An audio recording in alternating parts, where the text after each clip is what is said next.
माझे नाव साई प्रवीण निर्मलवार. एक दिवशी भारतासाठी पण खेळू असं इच्छा आहे माझी. अच्छा समजत नाही म्हणून केलं नाही.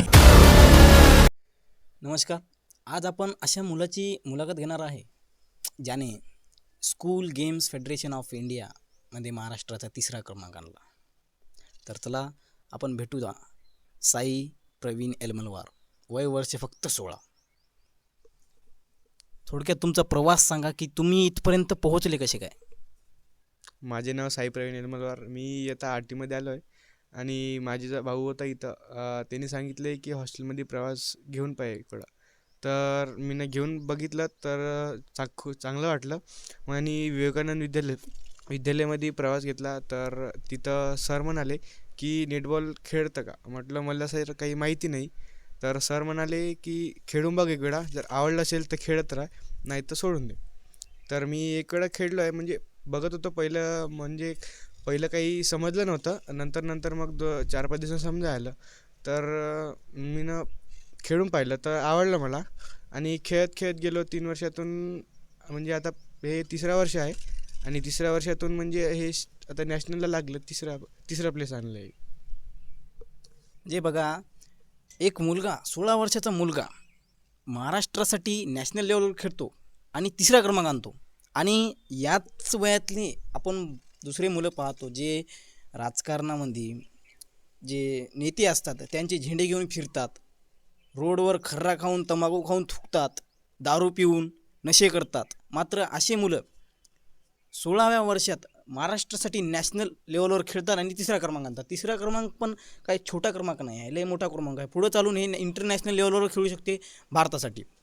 तर आपण त्याला पुढच्याबद्दल काहीतरी विचारू होतो की पुढं चालून तुझं काय करायचं आहे, तुझी इच्छा काय आहे यामध्ये. जे 10वी नंतर आता आपण ते जे सर्टिफिकेट आहे ते 2 वेळा अप्लाय करू शकतो. एक वेळा 10वी आणि मग नोकरीसाठी. म्हणजे त्या सर्टिफिकेटवर आपण 10वीतले आपले टक्के वाढू शकतो आणि नोकरीत पण आपल्याला प्राधान्य मिळू शकते का. हां. आणि नोकरीसाठी पण सरकारी जे नोकरी आहे ते आपल्याला म्हणजे वेगळी जागा राहतात. जे आता ओपनवाले वगैरे आहेत ते त्यांच्यासाठी वेगळे राहतात आणि स्पोर्टवाले जे आहेत त्यांच्यासाठी पण वेगळे राहतात. म्हणजे वेगळा कोटा राहते. आणि मग आता तुम्हाला म्हणजे या नेटबॉलमध्ये काही पुढं नाही जायचं आहे का, बस एवढंच करायचं आहे का. नाही, पुढं जायचं आहे. जर सरनी आणि कोचनी जर सपोर्ट दिला तर आम्ही पण खेळू, समोर जाऊन पुन्हा खेळू आणि एक दिवशी भारतासाठी पण खेळू असं इच्छा आहे माझी पण. बरं, यामध्ये किती जण असतात, या नेटबॉलमध्ये असतात किती जण. म्हणजे आता टोटल म्हणजे 12 जण असतात आणि 5 जण बाहेर राहतात आणि 7 जण गेममध्ये असतात. अच्छा. मग तुमच्या याच्यात 3ऱ्या क्रमांकाला तुम्हाला सर्टिफिकेट भेटलं असेल, ट्रॉफी भेटली असेल. ते नांदेडला दिले जाईल. म्हणजे जिथं आमची कॅम्प झाली होती तिथं दिलं जाईल ते ट्रॉफी. म्हणजे तुमच्या कॅप्टनपाशी नाही राहणार. कॅप्टनपाशी नाही. बरं आता प्रत्येक खेळात आपला जे कॅप्टन असतो तो आपल्याला मार्गदर्शन करत असतो. तसंच तुमच्या कॅप्टननं पण तुम्हाला मार्गदर्शन केलं असेल ना. मार्गदर्शन केलं आहे, म्हणजे तो पण 3 वेळा नॅशनल खेळलेला आहे. आत्तापर्यंत महाराष्ट्राला ही जी प्लेस आहे, जागा आहे, ही भेटलीच नाही. फक्त दुसऱ्यांदा भेटली आहे. म्हणजे 8 ते 9 वर्षात भेटलीच नाही. School games federation of India ही इथं आपण गेलोच नाही. फक्त तुम्ही आणि तुमचे जे मागचे सिनियर होते तेच गेलेले आहेत. नाही, मुलं गेलेले आहे पण कधी प्लेस नाही मिळालं त्यांना. अच्छा, तुम्हाला म्हणजे कसं वाटलं याच्यामध्ये माझं सिलेक्शन झालं बाबा, याच्यामध्ये मी खेळू शकतो, तर तुम्हाला कसं वाटलं सिलेक्शन झाल्यावर. सिलेक्शनमध्ये आनंद झाला होता, पण मी बाहेरगावी असल्यावर काही आनंद म्हणजे मनात ठेवलेला आनंद. आणि तर मग तिथून नॅशनलला गेल्यावर मग तिथं नॅशनल कॅम्प वगैरे झाला. मग तिथून नॅशनलमध्ये जर प्लेस भेटला तर मग अजून खूपच आनंद झाला तिथं. आणि तुमचा जे जिंकले तेव्हा कसं वाटलं तुम्हाला. जिंकल्यानंतर म्हणजे सगळं काही शांतीतच होतं. नंतर रूममध्ये आल्यावर आम्ही पण मजा केली आहे. बरं, तुमचा प्रयत्न असेल ना की पहिला प्लेस आणावं आम्ही 3ऱ्याच्या जागी, म्हणजे पहिला प्लेस आणावं. पहिला प्लेस प्रयत्न तर खूप केला आहे, पण आणि फर्स्ट प्लेस राजस्थान मिळाला आहे. आणि पुढच्या बारीनं तुमचं काय इच्छा राहील की तुमचा पहिला प्लेस मारायचाच आहे बा आपल्याला. जे म्हणजे आता आम्ही 17 खेळणार नाही आहे, 19 खेळणार आहे. तर म्हणजे पुढच्या रेस आम्हाला प्लेस मारायचंच आहे. अच्छा, म्हणजे आताची 69वी होती का. 69 पर्यंत झाले आतापर्यंत. म्हणजे तुम्ही आतापर्यंत फक्त दोन वेळा प्लेस मारलेली आहे. 2 वेळा मारलेली आहे फक्त याच्यात. अच्छा, म्हणजे 69 वेळा झाली आणि 2 वेळाच मारली फक्त. म्हणजे खूप मोठी गोष्ट आहे आपल्या महाराष्ट्रासाठी. तर आता तुम्ही पुढच्या विद्यार्थ्यांना, जे तुम्ही आता झाली आता दुसरे येतील तुमच्या जागी, हां. तर त्यांना तुम्ही काय सांगणार की कसं खेळायचं बुवा? खेळाचं म्हणजे असंच आहे की प्रॅक्टिस चांगलं करावं लागतं याच्यासाठी. म्हणजे 2 दिवस केलं, 4 दिवस नाही केलं असं नसते. ते प्रॅक्टिस करावंच लागतं चांगलं.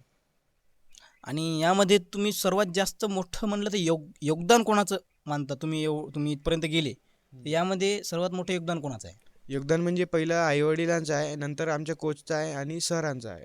स्पोर्टवाले सर. अच्छा अच्छा, आई वडिलांचं, खेळाचे स्पोर्ट्स म्हणजे जे कोच आहेत, कोच आणि सर. टीचरचं आहे. हां. तुमचं असेल ना पण ह्याच्यात? हां, मीच खेळणार आहे म्हणून तेच माझंच म्हणलं होणार. तुमचं पण असेल. आता हे तुम्हाला ट्रॉफी मिळाली, कप मिळालं, म्हणजे कप मिळालं आणि हे मेडल पण मिळालं. हां. तेव्हा तुमच्या गळ्यात जेव्हा हे मेडल पडलं, तेव्हा तुमच्या मनातून काही ना काही आवाज आले असेल, म्हणजे तुम्हाला लय चांगलं वाटलं असेल. कसं वाटलं असेल तुम्हाला सांगू शकता? हां, 10वीत असून म्हणजे प्लेस मिळलं आणि मिळाल्यानंतर अजून काही खूप आनंद पण झालेला आहे. पण प्लेस आणि ट्रॉफी वगैरे हातात घेतल्यावर पण खूप आनंद झाला आहे त्याच्यात. आता तुम्ही या खेळाकडे तेवढं लक्ष दिलं, तर अभ्यासाकडून थोडं दुर्लक्ष झालं असेल का? दोन्ही मॅनेज केलं? मॅनेज पण केलं आहे, पण दुर्लक्ष पण झालं आहे. तेवढं पण केलं आहे, पण अभ्यास पण केला आहे. हो ना, आता होऊ शकत नाही ना, फोकस दोन्हीकडे होऊ शकत नाही ना. आपल्याला जर एक वस्तू पाहिजे असेल, दुसरी वस्तू सॅक्रिफाईस करायला लागते थोडी, आहे की नाही? तर तुम्ही याच्यावर जास्त फोकस केला. आत्ता काय करायचं मग? आता स्टडीवर फोकस करायचं का कसं? आता स्टडीवर करायचं आहे, कारण की आता प्लेसचं मिळालं आहे आणि 10वीत पण अप्लाय केलेलं आहे मार्कासाठी. आणि आता प्लेस मिळालं आहे म्हणून थोडं कमी करायचं आहे आणि स्टडी चांगलं करायचं आहे. 1 महिना आहे ते पेपरासाठी, 1 महिना आहे ते चांगलं करायचं आता. आता आपण बघतो की जे पण खेळाडू निघतात, इथपर्यंत पोहोचतात, त्यांच्या घरची परिस्थिती खूप बिकट असते. तर माझी पण आहे तेवढी, पण म्हणजे मी पण तेवढा अमीर घराचा नाही आहे, पण गरीबच आहे मी पण. माझ्या घरचे पण शेतीत करतात आणि मला 12 एकर शेत आहे. आणि पण काकांना वगैरे अजून द्यावं म्हणून आम्हाला फक्त 1.5 एकर उरतात आणि त्याच्यातच आम्ही खुश आहे बस.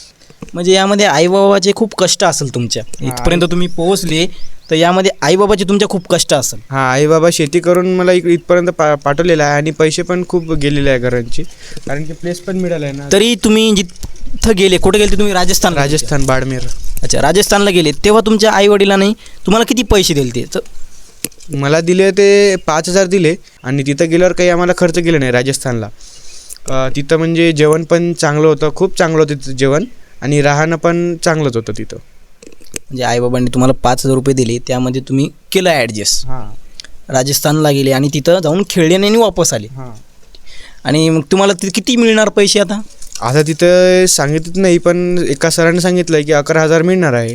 अच्छा, म्हणजे इथपर्यंत तुम्ही गेले, 5,000 घेऊन गेले, जिंकले, 11,000 मिळतील. ठीक आहे. आता तुम्ही जेव्हा शाळेमध्ये असाल, तेव्हा तुम्ही आता किती 10वीत आहात? हां. 10वीत आहात तुम्ही, तर तुम्हाला कोणती मुलगी तरी आवडत असेल ना? म्हणजे प्रत्येकाला आवडती, लव नसते, पण काही. माझ्या शाळेमध्ये मुली नसतात. अच्छा, म्हणजे विदाऊट मुलीची शाळा आहे तुमची. तर पहिलीपासून तर 8वीपर्यंत कुठे शिकली तुम्ही? मी पहिलीपर्यंत 7वीपर्यंत गावात शिकलेलो आहे आणि गावानंतर मग यवतमाळला आलो आहे 8वी ते 10वी. मग 7वीत तरी एखादी मुलगी असेल की? म्हणजे 7वीत म्हणजे तेवढं काही समजत नव्हतं आम्हाला, म्हणून तेवढं काही केलं नाही. अच्छा, बरं, चांगली गोष्ट आहे. म्हणजे याच्यात पडूच नाही पहिली गोष्ट, तर पण पडणं तरी चुकीची गोष्ट नाही, पण करावं नाही तसं माणसानं. आपल्याला जर एकाकडे जायचं असेल आणि तिथंच आपल्याला विसरावंच लागतं. एक गोष्ट करायचं राहील तर दुसरी गोष्ट विसरावं लागतं. आम्हाला खूप चांगलं वाटलं तुमचं ही मुलाखत घेऊन. बघा मुलांनो, कसं असते, एवढ्याशा कमी वयात एवढं मोठं पाऊल ठेवणं ही सोपी गोष्ट नसते. हे व्हिडिओ प्रत्येक विद्यार्थ्याला पाठवा, ज्याच्या मनात आत्ता पण की मला भीती आहे बाबा, मी करू शकत नाही, तर तो पण करू शकतो. 16 वर्षाचा मुलगा करू शकतो, तर तुम्ही का नाही करू शकत? बाकी धन्यवाद.